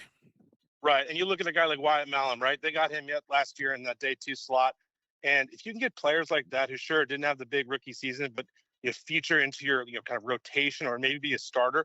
On day 2, there's a lot of guys there. It's a linebacker, defensive tackle, an edge rush that could potentially eventually replace Trayvon Walker. So it's a really good draft. Lines up for them with these 4 day 2 picks you mentioned. Final moments, Chad Forbes at NFL Draft Bites. If they lose Devin Lloyd and if they lose Brown and Newsome in the secondary, the thought is the Jaguars might go pretty defensive heavy in this year's draft. How would you assess the defensive class as a whole? It's a very good defensive tackle and edge rush group, and it's a top. It's got some guys, but then even on day 2, I look at like a Derek Moore from Michigan who'd be a great fit, Caden Curry from Ohio State, Josephs from Tennessee. There's like 5 to 7 or 8 guys that you could have there. 2 guys at UCF that are really interesting. So there's a great edge rush group, and there's some defensive tackles that would be great fits. And then, as I mentioned, the linebackers. And, I look at their offseason and I say this: the 2 contracts they handed out on that offensive line, the guy that brought over from Baltimore and Walker Little, if they can find a way to move those off the books, get the cash and the cap off those books, they could be a little bit more aggressive adding on the defense. Yeah, Macari from Baltimore is a guy that a post-June 1st cut, you would save some money. Eric Armstead's also a guy that if you do a post-June 1st designation, you would save a good amount of money. The problem with that, Chad, is defensive tackle might be the weakest spot on the team. What would your thought be about Armstead? Armstead's got to go. The number's just too big. And with Macari, I don't want to cut him because I got the guaranteed money sitting there. I look at a team like the Chargers and I say, could we give him away for a 7th-round pick and get that money off the books? And Walker Little, he's a guy that could have a little bit of a market. You free up to $20 million, you can move both those guys, and you can be pretty aggressive at defensive tackle or corner, whatever you feel is more the glaring need. The guy that's got to be brought back, though, and I think this is going to be a tough decision for the Jaguars, but it's just got to be done. Davon Hamilton cannot be cut. He was terrific last year against the run, no doubt about that. I completely agree with you. You mentioned a couple of guys earlier. If the Jaguars lose Devin Lloyd, and I think most people believe he will not be back. We mentioned Ventrell Miller and Jack Kaiser already on the team. Give us a couple of guys Jacksonville may be able to get at either 56 or 81 that could potentially be Devin Lloyd replacements. Jacob Rodriguez from Texas Tech. He's a middle linebacker, highly productive. He'd be really interesting to pair with Foye. I look at the guy from Pittsburgh, Kyle Lewis, who's a little bit of an undersized, weak side linebacker. But if you wanted to replace that playmaking ability, he'd be a really solid fit. There's a guy from Alabama, Lawson, Jake Goladay from Cincinnati. There's 5 or 6 guys that are really interesting linebacker fits, which lines up really well. You you can't go into the office, go into 2026 just saying it's going to be Kaiser at flanking foyer. You know, same question about ETN. We talk about Bashel Tootin and LaQuint Allen. If they choose to go into the draft again to get somebody, I know Jeremiah Love is obviously going to be way gone, but is there a guy in round 3 or even round 4 that you would look at as a running back that could be given an opportunity here? Mike Washington from Arkansas. I love his fit with the Jaguars. Interesting. That's a name to keep track of, Mike Washington from Arkansas. All right, Chad, as we wrap up, a couple of local guys. Caleb Banks at Florida, by all indications, was a stud at the Senior Bowl. Not so much a Jaguar question about him, but just overall, is Caleb Banks going to find his way into the first round? It's going to either be at the end of that first round or right at top of round 2. I look at a team like Kansas City sitting at 40. They've got some needs on the interior defensive line. He's not getting past there. There's a good group of defensive tackles that are going to come off the board between like 19 and 40, and he's one of them. It comes down to the medicals, but you're right. That Senior Bowl, he put on a show, and he moved a lot better than people expected. Carson Beck won a high school state championship 10 minutes away from where I'm talking to you right now at Mandarin High School. He came within an eyelash of winning a national championship last year at Miami. What's your thought on Carson Beck in this year's draft class? He's firmly in the conversation for QB3 after what people think is going to be Ty Simpson and obviously Mendoza at top. In that conversation, you've got Cole Payton from North Dakota State, the LSU quarterback, Nussmeier, Drew Alar. There's a lot of guys with question marks. Carson Beck played his best football down the stretch. Some people question his personality. I think that's a little bit overblown. I see him going somewhere on day 2 in between like 90 and 100. All right, Chad, final moments. How good will Fernando Mendoza be in your opinion? That's the toughest question you got out there, right? It's a little bit of the J.J. McCarthy situation where, I'm not saying he's J.J. McCarthy, but like that offense really carried him with the run game. There's a heavy RPO emphasis. This is a guy that wasn't a high recruit. How good are the physical tools? He's got good ball placement, but I haven't seen him really go through a progression read, and he had a really clean pocket. So it's going to be tough. He's going to be going to the Raiders where, we haven't seen a clean pocket there for decades, and it's going to be a real challenge for him. Final question. You're one for prediction. You're one for rumors. We won't hold you to it, but I'm curious, and we'll obviously have you back on after free agency to see how the dust settled. Give Jaguar fans a free agent that you're hearing might be linked to Jacksonville. It's weird, but I think they're being very patient in this market and letting the dust settle before they get involved, trying to protect the compensatory picks they'll get back. You really aren't hearing them tied to anybody. If I had to say, I think they're going to be, the rumors you're hearing more is that they're opening and listening on like trades on guys like Hunter Long, the 2 offensive linemen I mentioned. They're going to be looking to really sort out the salary cap. If I had to put one guy there, I would say DeMarco Jackson, the linebacker from the Chicago Bears. Certainly linebacker will be in need depending on what happens with Devin Lloyd, and that's a name that I've heard as well, and I do agree. I think Jacksonville will also look to be very active in the trade market. Chad Forbes, you can follow him on Twitter. Love him or hate him, he's going to tell you what he thinks. He's at NFL Draft Bites. Chad, it's your time of year. Thank you for the time. We'll do it again in a couple of weeks. Yeah, happy Combine Week, Ryan. Take care. Welcome to the jungle. We're 2 more till we die, baby. 1010XL, home of the Jaguars. Rick Ballou for Coy Dental. That's right, Carlson Dental is now Coy Dental. Dr. Lee has been practicing there for 9 years, has purchased the company. The Coy Dental team still has the same great dentists and staff. And remember, if you get nervous visiting a dentist, don't. There's never a problem at Coy Dental. With light sedation for cleaning, then deep sedation for all your restorative needs. Coy Dental, located in Bartram Park. Get a healthy start in 2026. The Florida Department of Health in Duval County is here to help you get healthy and stay healthy all year long. Our dedicated team is committed to providing high-quality care and trusted public health services for our community. Our mission is simple: to protect, promote, and improve the health of you and your family. Learn more about our programs and services by visiting duval.floridahealth.gov. It's not girl talk, it's sports talk. Let's talk football. Football! Tom McManus adds his helmet to the heels with Lauren Brooks and Taylor Dahl. Afternoons 2 to 4. Fought for you by Green Law Group on 1010XL. The Florida Forum welcomes world-renowned chef and humanitarian Jose Andres at the Center for Performing Arts March 31st. His impact spans the globe as founder of World Central Kitchen, Presidential Medal of Freedom recipient, and global leader using food as a force for change. All proceeds for the Florida Forum benefit the Women's Board of Wilson Children's Hospital, supporting a new outdoor play area for behavioral health services. Get your tickets now at thefloridaforum.com. The Purple Heart isn't just a name. It represents service, discipline, and earning trust. At Purple Heart Pools, that standard shows up most in pool renovations. If your pool is outdated or worn down, now's the time to upgrade. So when summer arrives, your pool is ready. From new finishes and tile to decking, lighting, and full transformations, every upgrade is handled with precision and attention to detail. Purple Heart Pools. Pool renovations done right. When it comes to glass, you don't want average. You want flawless. Duval Glass and Mirror has transformed homes and businesses across Jacksonville for over 35 years. Frameless showers that wow. Mirrors cut exactly to your style. Fogged or broken glass replaced. Decorative tabletops. Windows replaced or repaired to stand up to Florida storms. All backed by a 100% guarantee. Visit DuvalGlass.com for your free quote. There's only one name for glass and mirror around these parts. It's Duval. Leon Serza here, your lemon pepper guy. You know Wingstop always delivers, and I'm not talking about their cook-to-order, hand-sauced and tossed chicken sandwich in your choice of 12 mouth-watering flavors. I'm not talking about the house-made ranch, so good nobody will blame you if you double dip. I'm talking about Wingstop that delivers straight to your door, and did you know they're open until 1 a.m.?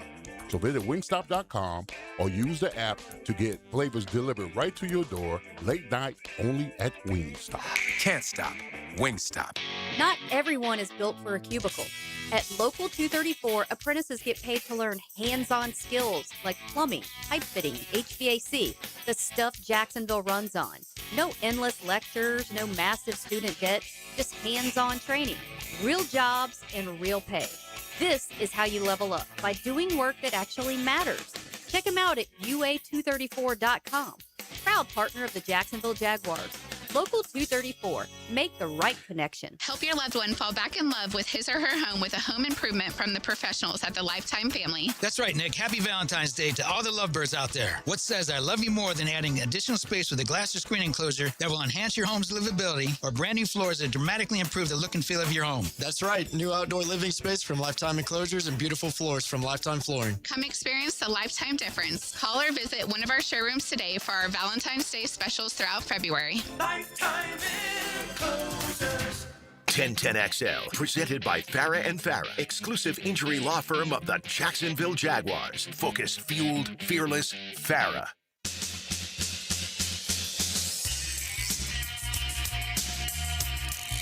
This is Hacker After Dark on 1010XL. We'll talk a little association. Zach Hanshu of Roto World's one of my main NBA guys. The Orlando Magic were up 76-57 on the Houston Rockets about 10 minutes ago, roughly. It's now 78-77 Houston. They have gone on a 22-0 run.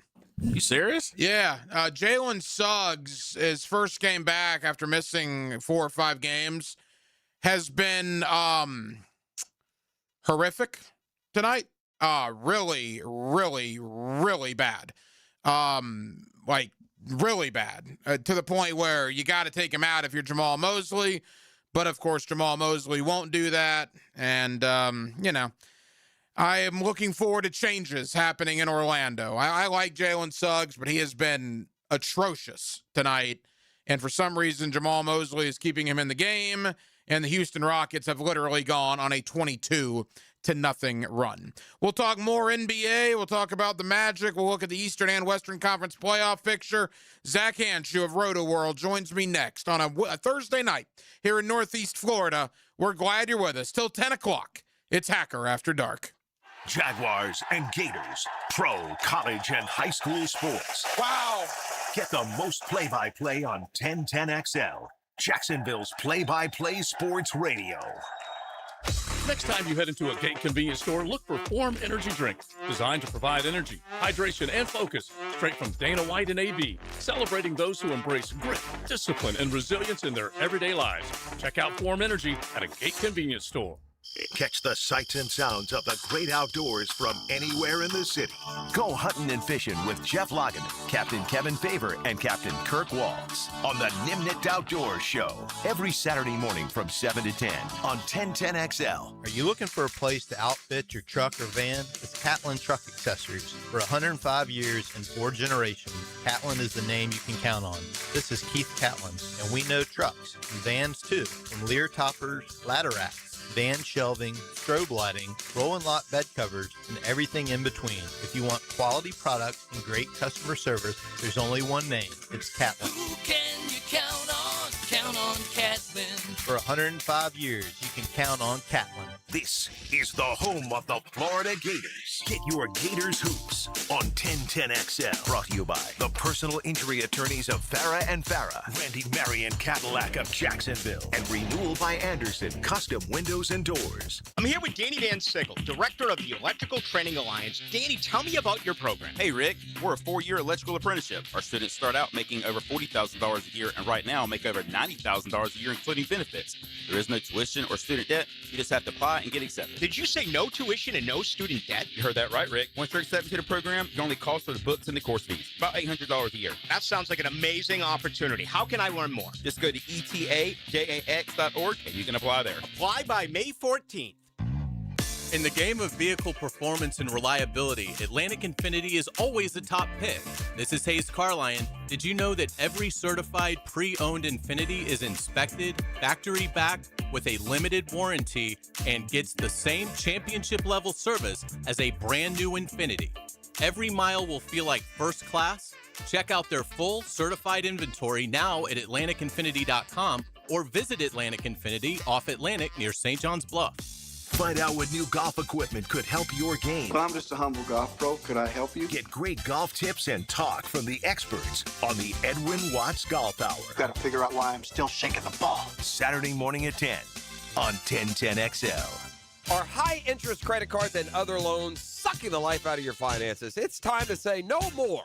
Let Loan Pronto tap the equity on your home and get the cash you need now so you can pay it all off. Hey, it's Prosser here. Corey and Jack called Loan Pronto in a matter of days.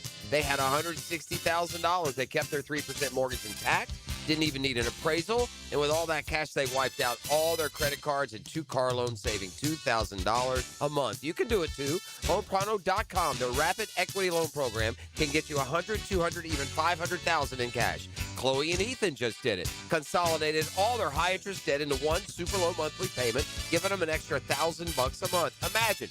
Pay off all the credit cards, slash your monthly payments, breathe easier. Get your life back. Interest rates are at 3-year lows. Call Loan Pronto today, 904-999-1500. That's 904-999-1500. Or go to loanpronto.com. Equal housing lender, NMLS 1661781. Visit NMLSconsumeraccess.org. Checkmate. I'm Brendan Cecilia, founder of Checkmate Coatings. And I'm Chester, company mascot at your service. There are 2 important steps to installing the perfect garage floor. The 2-stage coating application, sure, but nothing is more important than preparing the floor. Our team uses diamond grinding machines to grind your floors to a smooth, level finish. Only then can we... Hold on! You grind garage floors with perfectly lovely diamonds? No, Chester. We grind floors to perfection using the very best ugly diamonds. Too ugly for jewelry, but perfect for the grinding pads we use to prep the surface. Perfect preparation and application. Now that's a perfect marriage. Ugly diamonds? Check. Perfect preparation? Check. Smooth, gorgeous gleaming floors that really catch your eye? Checkmate! Transforming your floors, making them great. Checkmate. Visit checkmatecoatings.com. Get in the zone, AutoZone. Jeff's day is off to a slow start. So he heads to AutoZone, America's #1 battery destination, where Sammy, a local AutoZoner, tests his battery for free. Looks like he just needs a charge. And Sammy does that for free too. In no time at all, Jeff is back on the road, ready to finish the day strong. Free battery testing and charging at every store. No hassles, just help. Get in the zone, AutoZone. Restrictions apply. Spring is almost here. Is your yard ready? Lucas Tree Service, a family-owned business with over 45 years of experience, is your local certified arborist for tree removal, trimming, and stump grinding for residential or commercial properties. Protect your home, boost your curb appeal, and get top-notch service from a Jacksonville company. Make sure your trees are healthy and safe before summer hits. Schedule your tree inspection today at lucastreeservice.com. Hi, I'm Sean Monahan from Monahan Jewelers in Atlantic Beach. Since 1977, we've been Jacksonville's local family jeweler with a beautiful selection of fine jewelry and certified diamonds. But we're also Jacksonville's leading buyer of gold, silver, and diamonds from the public. Gold has recently hit an all-time high at over $5,000 per ounce, and silver is over $100 per ounce. Pay bills, buy something fun. Now is the time to sell your gold and silver for cash and get top dollar, or trade it in for a new piece and get even more at Monahan Jewelers in Atlantic Beach. What Baltimore Orioles player received a 22-minute standing ovation? For over 20 years, Southern Oak Insurance has given Floridians a better alternative to their current homeowners policy. See what you can get with Southern Oak. Log on to southernoak.com. Our family protecting yours. Southern Oak Insurance. Cal Ripken holds the record of playing 2,632 consecutive games. On his final game, the Oriole great received a 22-minute standing ovation. Southern Oak Insurance, our family protecting yours. Tara Loggeman here for Local Fair Jacks. Fresh, local produce, eggs, and meat delivered right to your door. It's where Jeff and I shop because we know exactly where our food is coming from. There's no scary recalls, just trusted local farmers. Visit localfairjacks.com. 1010XL, presented by Farah and Farah, exclusive injury law firm of the Jacksonville Jaguars. Still, present, ready. Farah doesn't flinch. Now, the Monahans' golden moment. Monahan Jewelers in Atlantic Beach, your local family jewelers. Back here on 1010XL and 92.5 FM in the city of Jacksonville, we are glad you are with us. The second half of the NBA season is underway, and really it's a mad dash to the finish, right? Most teams have only about 25 or so games remaining. That includes the Orlando Magic, who currently find themselves in the 7th spot in the Eastern Conference, although playing a little bit better on this West Coast trip they are on, despite more just ridiculous injuries, which we'll get to in a moment. Let's talk about Orlando. Let's talk about the Eastern Conference and a little bit out west as well with Zach Hanshu of Roto World. He's certainly one of our guys when it comes to the association, and Zach is always kind enough to join us here on 1010XL. Zach, how you doing, man? I'm doing good, man. Thanks for having me. Hey, Zach, appreciate it. So you and I are talking, and we talk probably once a month, and obviously that means there's more injuries for the Orlando Magic. Zach, you've covered the NBA for a long time. I mean, it's ridiculous what's going on in Orlando year after year after year. I saw a stat that Banchero, Wagner, and Suggs, the big three down there, in the last 2 or 2.5 years have been on the floor together starting in the same game only 14% of the time. I've never seen anything like it. No, it's unbelievable. And like you said, man, the hits just keep coming for the Magic, but I mean, they're still treading water. They're in the play-in right now. They're hanging, in that 7 to 10 range. And so long as they can get to the play-in or, even better, the playoffs, they're not going to be a team that other teams want to face if they can get all their guys healthy. If Wagner's back for the playoff run, if you got Bane playing the way he's been playing, he's just been absolutely on fire recently. And you can get the defense to continue playing hard. They can certainly make some noise. Bane is really what's keeping them above water. I mean, they haven't had Wagner, and they won't have Wagner for at least another 3 weeks. I'm not sure if he's going to play again this year. Suggs, we'll get to in a moment. He can't stay healthy for more than one game. It really has been Desmond Bane on this West Coast trip. Yeah, I mean, Bane's just been on fire. 30 points in 3 of his last 4, at least 30 in back-to-back games. Let's talk about Jalen Suggs for a moment. Wagner as well. I guess you could lump them in. I mean, we're at the point now where those guys are injury prone, right? You hate to use that terminology on guys, but particularly Suggs, but I guess Wagner as well. They just can't stay on the floor. No, I mean, it's not a term you want to throw around loosely, but at this point, given their history, I think it's absolutely warranted. Zach Hanshu of Roto World with us here on 1010XL in Jacksonville. And then Banchero, look, Paolo has done some nice things, certainly. I don't know if he's taken the big jump that everybody would hope he would have taken coming into this year. What has been your thought on Paolo's season to this point? Yeah, I mean, I think everybody was expecting Banchero to, I mean, to your point, to take another step forward. We saw him improve in each of his first two seasons. Obviously, last year, phenomenal career highs in points and rebounds, starting to find his rhythm a little bit more as a shooter. But he's definitely plateaued this season in terms of scoring. Still a great playmaker for his position. 5 assists per game, but he's not an elite defender. His scoring has been wildly inconsistent this year. I mean, he'll pop off for 30 points and then follow that up with a dud the next night. So I think he just needs to be more consistent. He has the physical tools to be a great defender and a strong rebounder, but he's just not consistent on offense, and that's something Orlando's sorely lacking right now. Zach, it's one thing to get into the play-in or even the first round of the Eastern Conference playoffs, but the Magic have loftier goals. And if this ends in the first round or before, like it has in the last 2 years, is head coach Jamal Mosley in trouble? Yeah, I think Mosley's got to be in trouble.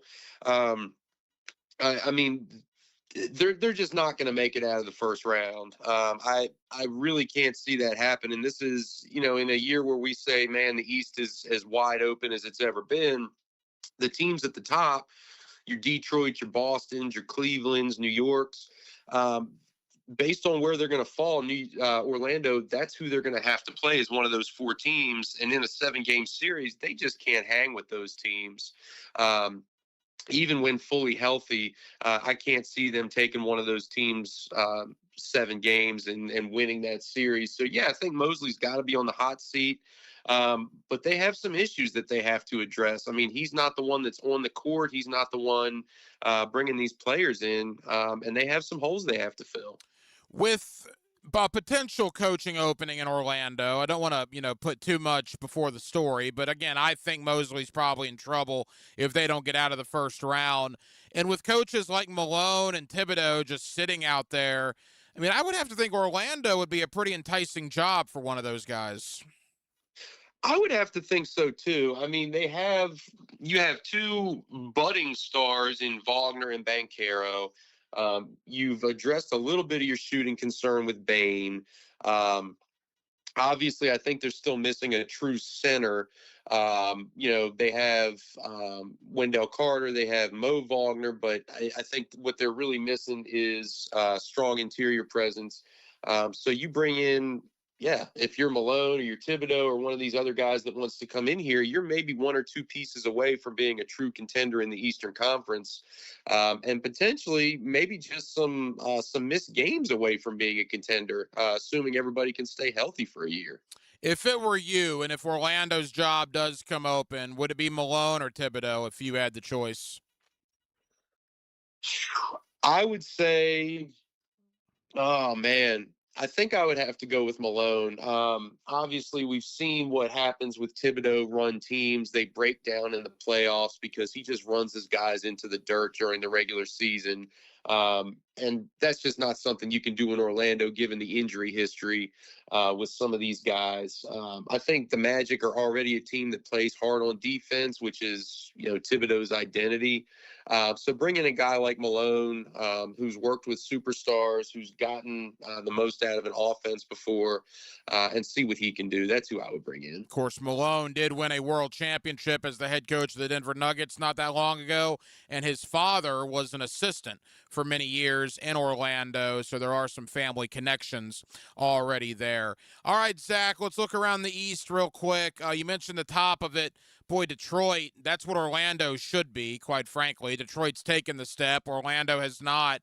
And Boston has done an incredible job without Jason Tatum, and it looks like they're probably going to get Tatum back at some point, correct?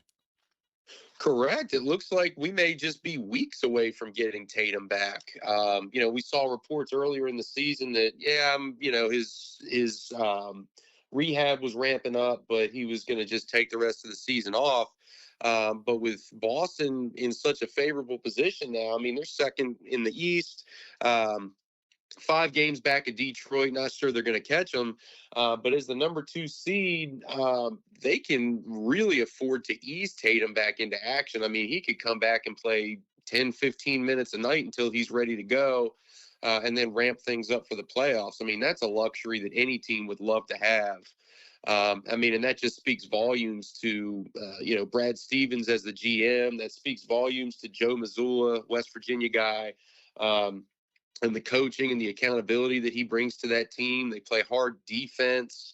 Me and my son were watching the Lakers and Celtics game the other night, and it's just amazing how he gets the most out of these players. You had guys like Hugo Gonzalez picking up full court, Baylor Shireman nailing threes. They bring in these names that if you're not a diehard fan of the NBA, you might not know who some of these guys are. It's kind of like the Heat culture, that Eric Spoelstra is just getting the most out of his players. And I think that's a huge reason why Boston has been so competitive this year without Tatum. Zach Hanchu of Roto World. Zach, final question in the East. Outside of Detroit and Boston, is there another team that you like heading into the postseason, whether it's New York or somebody else? Yeah, I think Cleveland can really, really make some noise here. They've been phenomenal with James Harden. And this is a team they're 4th in the East. They're 36-22 right now. But you look at all the recurring injuries they've had throughout the year. Darius Garland missed a ton of time, obviously, before they flipped him for Harden. Evan Mobley, reigning Defensive Player of the Year, has missed a bunch of time. And now that they're integrating Harden in here, they're starting to heat up at the right time. Guys are starting to get healthy. They have some phenomenal shooting. They have great interior defense. Jarrett Allen has worked really, really well with James Harden, just on a scoring tear at this point. So I don't think anybody wants to face Cleveland once we get into the playoffs, especially if they are fully healthy. Final moment, Zach Hanchu of Roto World. Zach, out west, it was pretty obvious early in the year and even in the last couple of weeks that it was Oklahoma City and maybe everybody else. Is it still that way, or is the gap narrowing a little bit? I think the gap is narrowing a little bit. But again, this is where health and availability come in.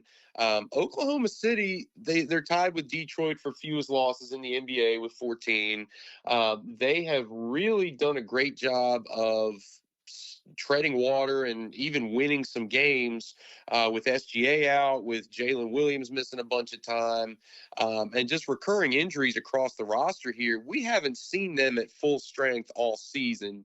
And that's a scary thought considering they're the number 1 seed in a packed Western Conference. So San Antonio is definitely closing the gap on them. What they've been able to do is just tremendous. And they're such a deep team. But when we get to the playoffs, experience is huge. So I don't know that I'm necessarily trusting San Antonio quite yet. So I think it still is OKC and then everybody else. But definitely Denver, Houston, maybe even Minnesota can give them a run for their money. Yeah, I was going to ask you, if it's not San Antonio, who would be the biggest competitor to Oklahoma City? I think you have to go Denver. When you have the best player in the world in Nikola Jokic, they're another team that's just had crazy luck with injuries this year. First, it was Cam Johnson. Aaron Gordon has missed a ton of time. I mean, he had 50 in the opening game of the season and then has just missed so much time. Peyton Watson, who was starting to come on. Jokic obviously missed a ton of time. So all of that considered, they're still the 4th seed, and Jokic is just playing out of his mind right now. So I would never count out a team led by Nikola Jokic and starting to come back to full strength. So if it's not OKC, for me, it's Denver. Zach, final question. Obviously, there's an issue with people and teams not playing guys. The Utah Jazz are doing it out in the open. That Orlando game a couple of weeks ago, watching that, it was just ridiculous. Utah takes a 9-point lead into the 4th quarter. They then yank Lauri Markkanen and Jaren Jackson because they're trying to lose. I mean, they're not even hiding the fact they're trying to lose, and they ultimately do lose. The NBA has come out and said this is not going to stand, and now it was reported, I believe last week, that there are going to be anti-tanking things put in place next year. Do we have any idea what the NBA meant by that moving forward? To be honest with you, it's anybody's guess at this point. They levied fines against the Pacers and the Jazz. And, of course, as you mentioned, the Jazz are just doing it right out in the open. Yusuf Nurkic missing the rest of the season with a nose injury, of all things. I mean, it's just ridiculous. I have no idea what they're going to do. At this point, what's your avenue if you're a bottom-tier team like the Jazz, right? I mean, you take the fine to get that top draft pick. I mean, that's the only way you're getting better talent, especially if you're one of these small market teams where nobody's really going to go to Salt Lake City in free agency. So for right now, they need to figure out a way to get good players to bad teams. And whether or not that means doing away with the lottery and just, going a 30-1, just like the NFL does, where the worst record gets the first pick. Whether that means some sort of, end of season tournament for, non-playoff teams. We've heard a bunch of ideas tossed around, but as of yet, it's unclear what they're going to do.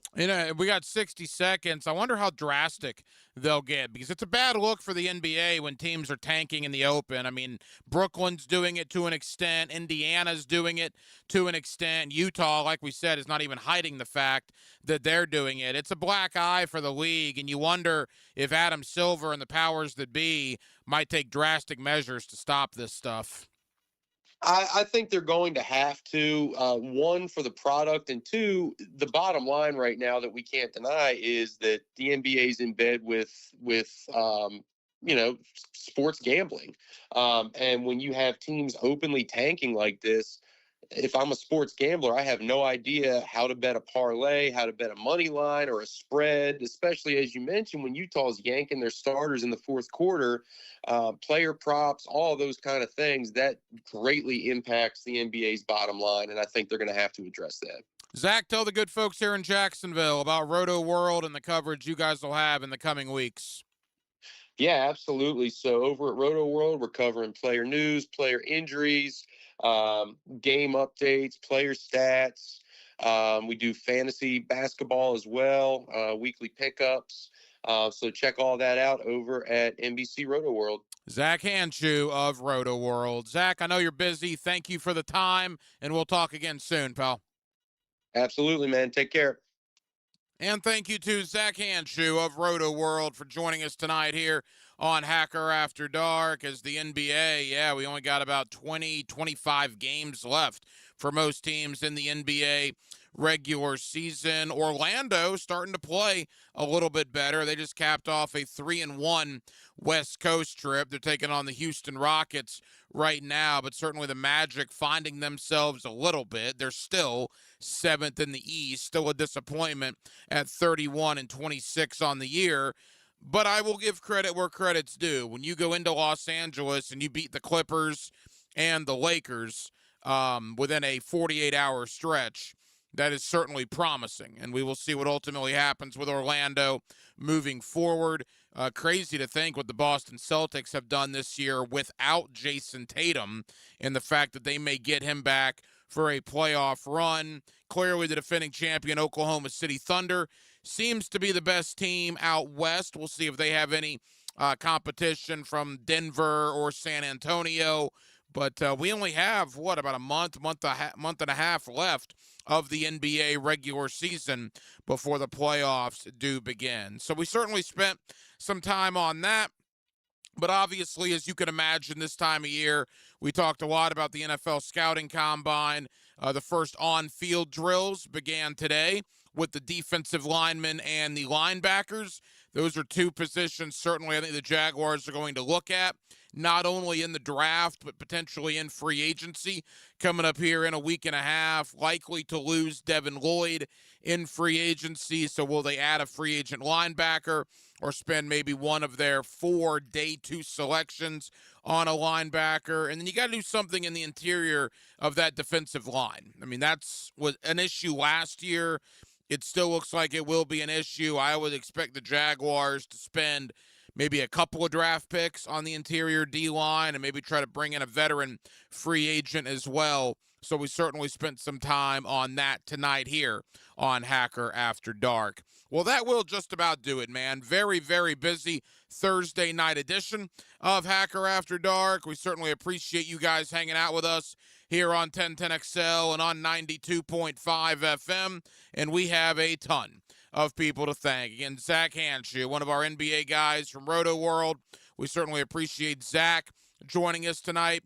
Chad Forbes at NFL Draft Bites on social media. Love him or hate him, he'll certainly tell you what he thinks. And we always appreciate Chad stopping by to lay out his blueprint for the Jaguar offseason. And likewise, in hour number 1, my buddy John Shipley, Jaguars on SI. John does a terrific job covering the Jacksonville Jaguars as we looked at the draft, the combine, previewed some free agent activity as well. So again, thank you to John Shipley of Jaguars on SI. Now, we will be back tomorrow night on a Friday to close out the week here on Hacker After Dark. And we will also be once again on the Frangie Show alongside Hayes Carline from 4 o'clock to 6 o'clock. So 4 to 6 on the Frangie Show, and then right back here at 8 o'clock for Hacker After Dark is a busy Friday. More on-field work for the NFL Scouting Combine, and we will preview a big weekend in the world of sports. Aaron Williams was your producer tonight. Aaron, great job as always. I'm the Hacker Ryan Green. And again, Jacksonville, thank you for spending part of your Thursday evening with us right here on Hacker After Dark, on 1010XL, and on 92.5 FM. So for all of us here on HAD, have a terrific remainder of your Thursday evening, and we will talk to you again both at 4 o'clock tomorrow afternoon on the Frangie Show, and then right back here beginning at 8 o'clock for a Friday night edition of Hacker After Dark. Until then, good night, Jacksonville. Every day. All right, I want a 32 belly option on 2-on-2. Ready? Every play. On 1, on 2. Let's do it! 1010XL. Are you ready for another historic season at the bank? It's time to lock in your seats for 2026 by placing your deposit now. Next season will be played at Everbank Stadium, but seating capacity is limited due to